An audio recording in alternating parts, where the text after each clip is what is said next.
Queridos amigos, hemos llegado a la lección número 13 del estudio de la escuela sabática. Estamos en el final y hoy vamos a ver nada más y menos que el epílogo: conocer a Jesús y su palabra. Casi me tranco. Gadi, ya.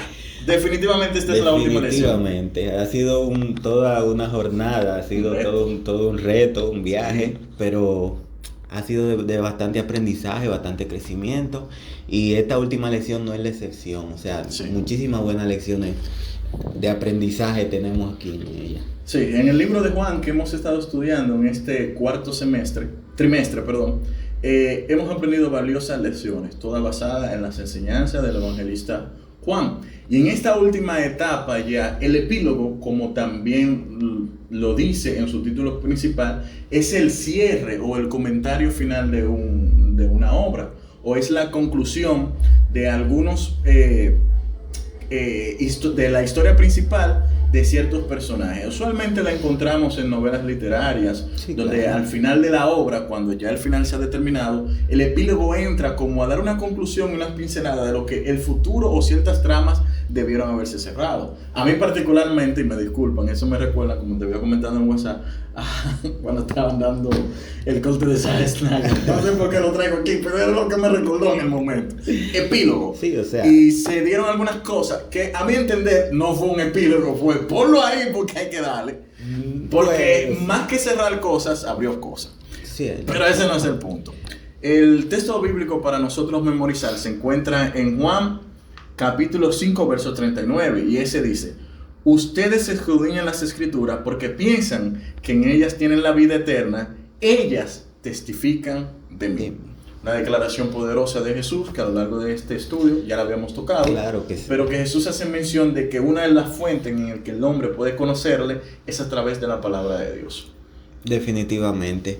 Y con respecto al epílogo, el nombre en realidad está bien, porque en realidad el libro de Juan concluye en el capítulo 20. Sí, literalmente Juan dice: mire, esto yo lo escribí para que ustedes crean en Jesús. Y luego de que ya él está como cerrando, entonces arranca de nuevo con otra nueva historia. Y entonces precisamente ver que él arranca con una nueva historia, pues nos hace esa diferenciación entre el libro y el epílogo. Exactamente. Entonces en esta parte de cierre, Juan lo que va a dar pincelada de lo que ya nosotros hemos venido viendo del capítulo 1 al capítulo 20. En el 20 nos quedamos con el que el Señor Jesús fue crucificado, juzgado, fue dado muerto, resucitó y tuvo un acercamiento con algunos de sus discípulos que pudieron ver eso. Ahora ya el panorama se ha cerrado. Sí. Y pasamos a una parte interesante donde pasaron algunos acontecimientos importantes dentro de la vida de los discípulos y dentro de lo que resultó la resurrección de Jesús. ¿Cuáles son esos eventos? ¿Cuáles fueron esas tramas interesantes? Lo vamos a ver a lo largo de esta lección. Comenzamos con el domingo, ahora estoy yo media lengua, claro. Encuentro en Galilea. Es el capítulo 21 del libro de Juan, es la base del estudio de esta semana. ¿Y qué pasó allí en los primeros versículos del 1 al 19? O en el capítulo completo que tuvieron los discípulos, ese encuentro. ¿A qué se refiere estos textos, Gary? Ese encuentro se parece demasiado a ese encuentro en el que Jesús llamó a Pedro, en específico, ¿verdad? Que sí, para que dejara de pescar y se convirtiera en pescador de hombres. Aquí justamente los discípulos, después de que Jesús había muerto, dicen: hace mucho que no pescamos, vamos a ir al mar de Tiberias y vamos a echar las redes, como en los viejos tiempos, tú sabes. Sí, ya su maestro se había muerto. Claro, y aunque había resucitado, esta era la tercera ocasión, si no me equivoco, en que Jesús se le iba a presentar a ellos. Pero todavía ellos no tenían bien el norte claro de qué es lo que tenían que hacer o para dónde que teníamos que llegar. Ese es el detalle, no es solamente conocer, Jesús murió y resucitó. ¿Qué implica eso para mí? Ciertamente. O sea, para ellos igual no tenía ningún sentido, porque ellos estaban esperando que Jesús gobernara terrenalmente. Y si Él murió y resucitó, y cuando resucita lo ven sin los mismos planes de gobernar terrenalmente, pues ellos dicen: bueno, aquí ¿en qué estamos? O sea, que debemos seguir en esto o debemos volver a lo que hacíamos antes, porque ya Él no va a seguir con nosotros, Él tiene que ir a un lugar al que nosotros no podemos ir, ya Él les había dicho. Entonces, en ese sentido, ellos volvieron a la pesca, es lo lógico. Sí. Sin embargo, vemos que en esa noche no pescaron nada, absolutamente nada, paralelo a lo que había pasado la primera vez que tuvieron ese encuentro con Jesús. Exactamente, la que pesca milagrosa. No pescaron absolutamente nada. Y justamente alguien le vocea de lejos, ¿tienen algo de comer? Ellos le dicen, mira, no, aquí no hay nada, tenemos las redes vacías. Y él le dice, miren, echen la red al otro lado. Curiosamente, la misma palabra que Jesús le había dicho también en la ocasión anterior. Sí. En ese momento la red se llenó de peces. 150 y pico de peces, dice la Biblia. Entonces, estábamos diciendo, un pequeño corte que tuvimos, estábamos diciendo que los apóstoles, al ver este hombre que le dijo que pescaran del otro lado y llenar su red, identificaron automáticamente que este tenía que ser el maestro. Sí. Porque como tú habías comentado, Gadi, era muy similar este evento a lo que ya anteriormente había pasado cuando Jesús lo llamó por primera vez a Pedro. De manera que los discípulos que estaban ahí en esa barca en esa noche corrieron a la orilla de la playa y se encontraron con un Jesús que estaba tranquilo, cocinando un buen pescadito, literal, unos pancitos, y le dijo, ¿ustedes tienen hambre? Denle para acá y vamos a comer aquí un momento. Es que no puedo evitar pensar en cuando uno va a Boca Chica y se come su pescadito, su cosita. Ellos estaban gozando su momento ahí, sí, estaban compartiendo comiendo en familia ahí, en familia, agradable. Es una noche buena. Pero bueno, lo que se destaca del momento es las preguntas que vienen por parte de Jesús después. Y son preguntas que Jesús hace directamente a Pedro. ¿Por qué a Pedro? Porque Pedro había tenido un momento en que había asegurado que amaba al maestro con todo, pero el maestro le había afirmado de que ese amor iba a ser puesto a prueba debido a que él lo iba a negar 3 veces. Eso ocurrió, Así que igualmente como Pedro negó al Señor 3 veces, en esta ocasión Pedro es cuestionado por Jesús 3 ocasiones, con el fin de ver en Jesús, de ver en Pedro, ¿en qué condición está su corazón? ¿Y qué pregunta le hizo el Señor Jesús 3 veces a Pedro? Simón, hijo de Jonás, ¿me amas más que a estos? Sí. Y Pedro obviamente le responde, Señor, tú lo sabes, tú sabes que sí, yo te amo. Pero, o sea, Jesús no estaba conforme con una sola vez. Obviamente le sigue haciendo la misma pregunta. Claro. Si le hace otra pregunta, uno dice, bueno, él entendió la primera y pasó a una segunda, pero él le sigue haciendo la misma pregunta. Sí. No, y humanamente pudiéramos decir que, bueno, no escuchó la respuesta de la pregunta. Exacto, déjame preguntarle de nuevo, porque no escuché. Simón, hijo de Jonás, ¿me amas? Claro, Señor, tú sabes que te amo.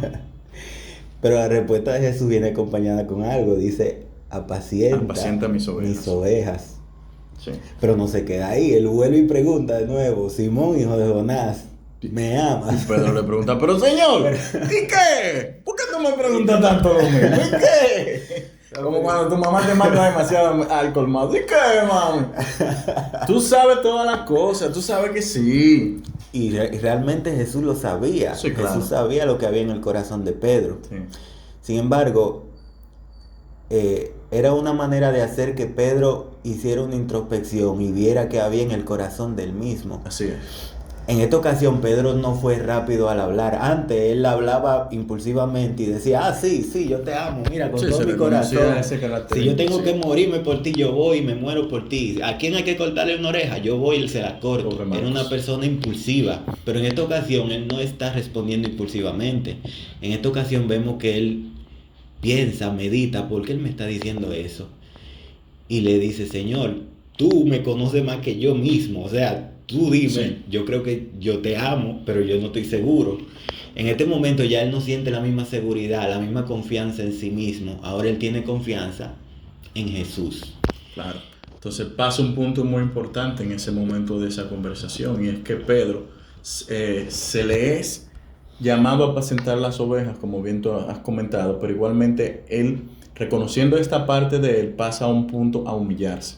Y a ser, más que humillarse, a ser humilde en el servicio del Señor. Entonces el Señor procede a definirle lo que acontecerá en su vida al seguir esta misión, que es obviamente la muerte.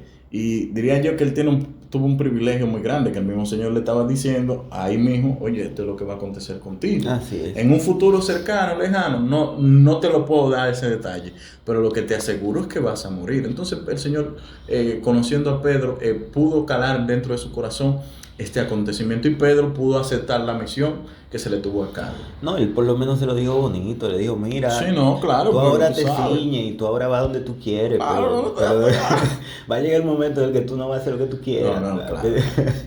Pero lo cierto es que, o sea, no deja de ser trascendental el hecho de que Jesús le preguntase 3 veces a Pedro, curiosamente porque Pedro había negado a Jesús, claro, las mismas 3 veces. O sea, eso es muy vergonzoso, o sea, que yo te niegue delante de las demás personas, que yo diga, tú no eres mi amigo. Sí, pero esas preguntas fueron en público, fueron delante de sus compañeros, amigos o discípulos. ¿Y tú crees que los discípulos no conocían la historia? No, claro que la conocían.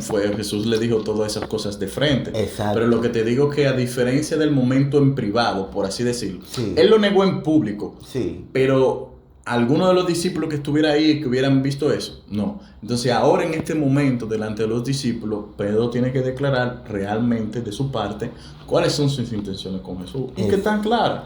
Exactamente, la idea es restaurar esa confianza que se sentía rota. Pero hablando de restaurar, en la lección del martes, casualmente, cuando dice mantener los ojos en Jesús, ocurre que automáticamente el Señor le dice a Pedro, sígueme, y Pedro le sigue. Sí, claro. Ellos están hablando y se acerca el discípulo amado, Juan, el mismo escritor del Evangelio. A lo que ocurre allí un momento en que Juan ve al Señor, ¿verdad? Y Pedro le dice, Señor, ¿y este qué? ¿Y este qué? A lo que Jesús se voltea y mira a Pedro y le dice, no, pero si yo quiero, este va a permanecer hasta que yo venga. De manera que pudiera haberse malinterpretado eso, pero hay una intención de parte de él. Juan, obviamente, el mismo autor, escribe y aclara que de lo que Jesús estaba tratando de hablar no era el hecho de que él iba a permanecer inmortalmente hasta que él viniera, imposible. Eso era imposible. Sino sobre la idea de que Jesús necesitaba que Pedro pusiera su mirada en otra cosa que era muy importante. Óyeme, yo vengo hablando contigo de que tú tienes una misión que seguir. Exacto. Te digo, sígueme, tú la aceptas y de una vez volteate tu vista, mira para atrás y mirar a los demás. Jesús le está confirmando a Pedro que tienes que poner tus ojos en mí. Él ya lo ha puesto en mí. Y tú no ves que no está cayendo atrás. Ahora te toca a ti, déjalo a él y pon tus ojos en Jesús. Sí, eso es muy trascendental. ¿Por qué? Porque realmente nosotros somos iguales, nosotros nos comparamos todo el tiempo con los demás. Claro, carajo. Y decimos, bueno, yo estoy aquí, pero yo estoy aquí porque yo veo que los demás están aquí. Pero ¿y si los demás se van y yo me quedo solo? ¿Qué pasa contigo? Exactamente. ¿Será que yo también me saldría de la iglesia? Y eso es lo que Jesús estaba evitando. O sea, mi fe no debe estar afianzada en que hay más personas que me están apoyando. Mi fe tiene que estar en Jesús. Exactamente. Solamente, aunque yo me quede absolutamente solo. Y aunque la sentencia sea que yo voy a morir por el Evangelio, yo debo permanecer firme y seguirle, porque ese fue el llamado al que hemos sido llamados todos. A seguir a Jesús incondicionalmente. Así mismo es. La idea es que nosotros podamos poner nuestra mirada en Jesús.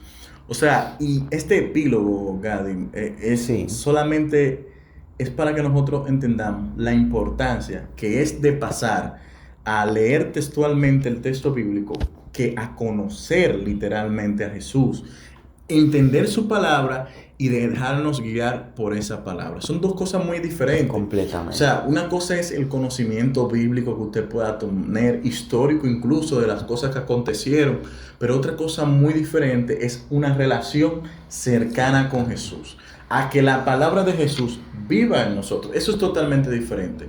Entiendo que esa es la idea de esta última lección, para como cierre final aclararnos esa duda. Exactamente. La gente puede decepcionarnos, pero Dios no nos decepciona. Nosotros estamos aquí por Dios, no por el hermano que tengo al lado, no por el líder religioso.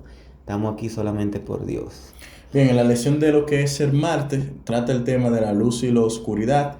Y básicamente los textos que se encuentran en Juan, que ya habíamos visto en algunas ocasiones, lo que hacen referencia a el significado de Jesús a los hombres. ¿Y cuál es ese significado? El mismo que estaba en el principio con Dios, el que era la luz de los hombres, el cual ya habíamos comentado.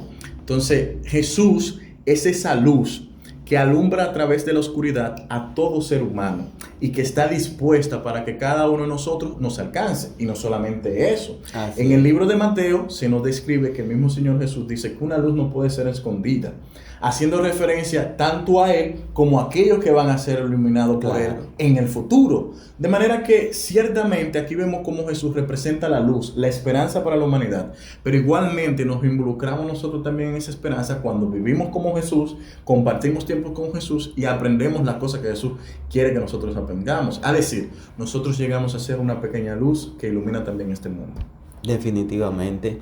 Y lo cierto es que las historias que están en Juan precisamente nos dejan ver que algunos aceptaron esa luz y otros decidieron quedarse en oscuridad, y nos dejan abierta a nosotros la interrogante: ¿y nosotros qué haremos? ¿Aceptaremos la luz o preferiremos quedarnos en la misma oscuridad? O sea, debemos ser conscientes de que así como ellos tomaron su decisión eterna, hoy es el día de nosotros tomar nuestra decisión eterna: si seguir a la luz o si permanecer en oscuridad.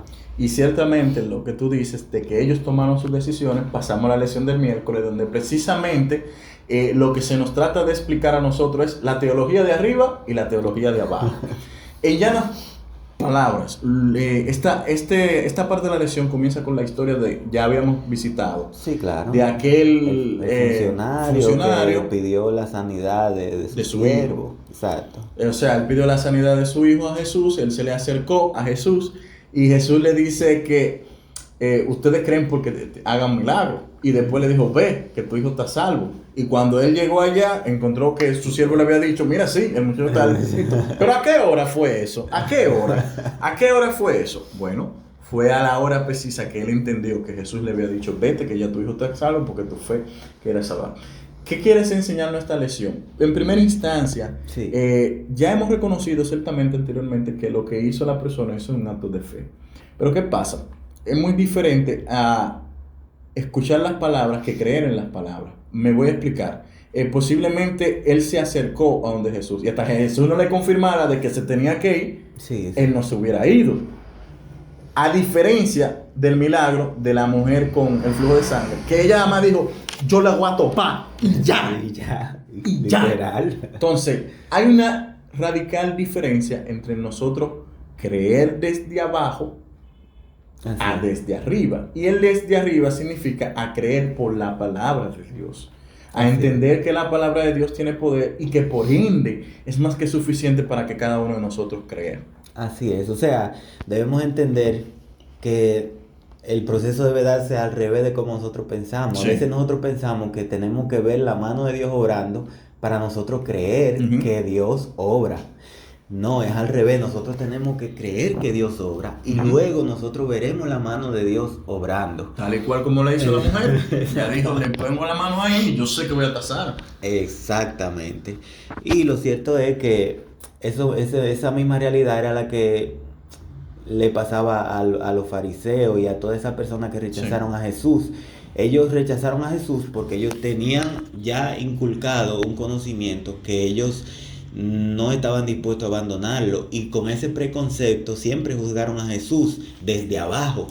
Nunca estuvieron dispuestos a recibir información nueva desde arriba, empezar desde nuevo, retroalimentar y reconocer quién es Jesús. Si ellos hubiesen reconocido que Jesús había sido enviado desde arriba, entonces ellos también habrían sido pues hijos de Dios que estaban en la misma sintonía, pero lamentablemente ellos nunca lo reconocieron y por eso nunca pudieron estar en la misma sintonía de hijos de Dios. ¿Y cuál es el secreto de todo esto? Sencillo, es permanecer en Jesús. A lo largo de la lección de escuela sabática en este trimestre, nosotros pudimos encontrar personas que se acercaron a Jesús con la confianza, la fe de que Él podía obrar en él. Vimos un milagro sorprendente, vimos a Jesús sacando a Lázaro de fuera luego de muerto, Jesús sanando un paralítico. Eso me recuerda muchas cosas. Jesús haciendo milagros de devolverle la vista a personas que creyeron en Él. En fin, todas estas personas empezaron a creer en la teología desde arriba, o sea, en la palabra, y no se conformaron allí solamente con el creer desde abajo, que lamentablemente fue la participación de los fariseos o de aquellos que no desearon creer por Jesús. De manera que Juan también revela cuál es el secreto para nosotros permanecer, y es que estemos ahí, cerca de Jesús, porque Jesús es la vida, es la vid verdadera, es el pan que viene del cielo, es esa ramita de donde nosotros tenemos que apoyarnos, y si no caemos, fracasamos.